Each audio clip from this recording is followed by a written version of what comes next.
अगर एलियंस हम तक पहुंचना भी चाहे तो कैसे पहुंचेंगे?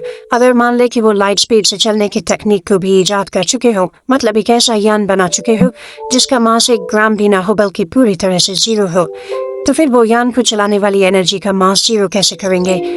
क्योंकि अल्बर्ट आइंस्टाइन के मुताबिक इस ब्रह्मांड में सिर्फ वही ऑब्जेक्ट लाइट स्पीड को हासिल कर पाएगा जिसका मास पूरी तरह जीरो हो। मतलब यान में यूज होने वाली एनर्जी तक का मास भी पूरी तरह से जीरो ही होना चाहिए, जबकि एनर्जी और मास तो दोनों एक ही चीज है। मतलब एनर्जी का मास जीरो नहीं किया जा सकता।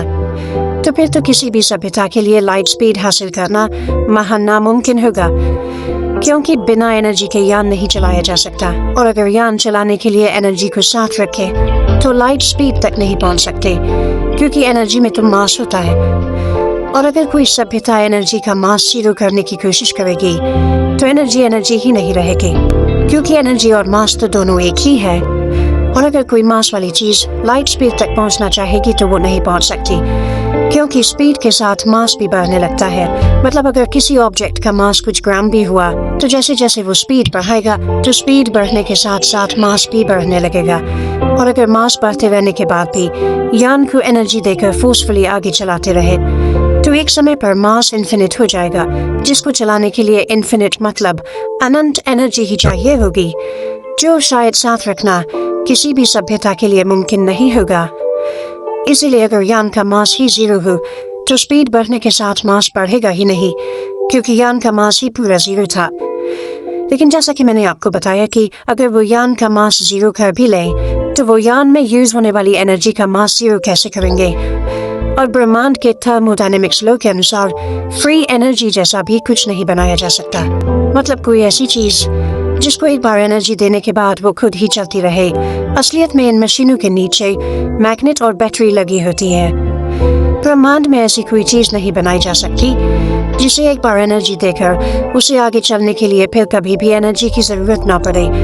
अगर थर्मोडायनेमिक्स का लॉ तोड़कर फ्री एनर्जी जैसा कुछ ब्रह्मांड में बनाया जा सकता तो आज छोटी बड़ी सभी एलियन सभ्यताएं फ्री एनर्जी का इस्तेमाल करके हम तक पहुंच चुकी होती, और तब उन्हें यान का मास जीरो करने की भी जरूरत ना पड़ती, क्योंकि उनके पास फ्री एनर्जी होती जिसे वो मैसिव से मैसिव ऑब्जेक्ट को भी जहां चाहे ले जा सकते थे, और हम मानव भी ऐसा कर पाते।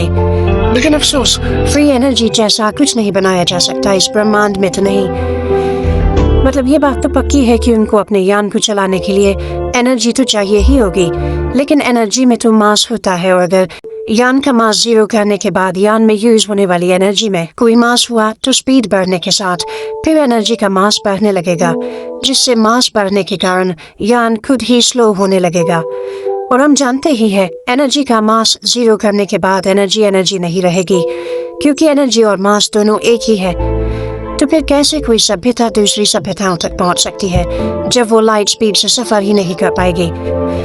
अब आप समझ ही सकते हैं कि इस ब्रह्मांड में रहने वाली हर सभ्यताओं के लिए ब्रह्मांड के नियम सेम है, और सभी बुद्धिमान सभ्यताएं इन नियमों से अच्छे से परिचित होंगी, जिससे वो लंबी दूरियां तय करके दूसरी सभ्यताओं तक पहुंच ही नहीं पा रही होंगी। हालांकि ऐसा करना संभव तो नहीं है, लेकिन चलो मान लेते हैं अगर कोई ऐसी एलियन सभ्यता भी हो जो यान के मास के साथ एनर्जी का मास भी सही से जीरो कर ले, जिससे एनर्जी भी एनर्जी ही रहे, और वो हर जगह जाने के लिए पर्याप्त एनर्जी भी स्टोर कर सकने में सक्षम हो, तो फिर भी वो लाइट की स्पीड हासिल करने के बाद भी अपनी मंजिल पर कभी नहीं पहुंच सकती, क्योंकि अगर वीडियो में पीछे बताई गई सभी रुकावटों और नियमों को लांघ के वो लाइट स्पीड से चलने में सफलता हासिल भी कर ले, तो लाइट स्पीड से चलने पर एक नियम और भी है जो हर सभ्यता को लाइट स्पीड हासिल करने के बाद भी अपने से दूसरी सभ्यताओं से मिलने से रोकेगा, और वो है लाइट स्पीड से चलने वाले का समय बाकी चीजों के मुकाबले धीमा हो जाता है। इससे होगा यह कि अगर कोई सभ्यता ब्रह्मांड के नियम और रुकावटों को पार करके लाइट स्पीड हासिल करके किसी मंजिल पर पहुंचने की कोशिश करेगी तो लाइट स्पीड से चलने पर उसका समय धीमा गुजरने लगेगा, लेकिन उसकी मंजिल का समय तो नॉर्मल ही होगा, जहाँ उनके पहुंचने से पहले ही लाखों करोड़ों साल बीत चुके होंगे, या फिर जहाँ वो जा रहे थे उनकी वो मंजिल ही खत्म हो चुकी होगी।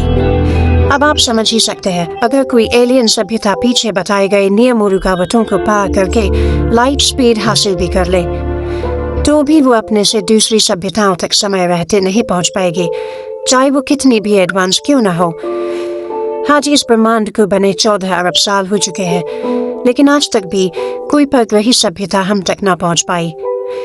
चलो इससे ये तो पता चलता है कि वो ब्रह्मांड के नियम और रुकावटों से अच्छे से परिचित है, जो आज भी वो हम तक ना पहुंच पाए, क्योंकि एनर्जी का मास जीरो नहीं किया जा सकता है और बिना एनर्जी के यान भी नहीं चलाया जा सकता।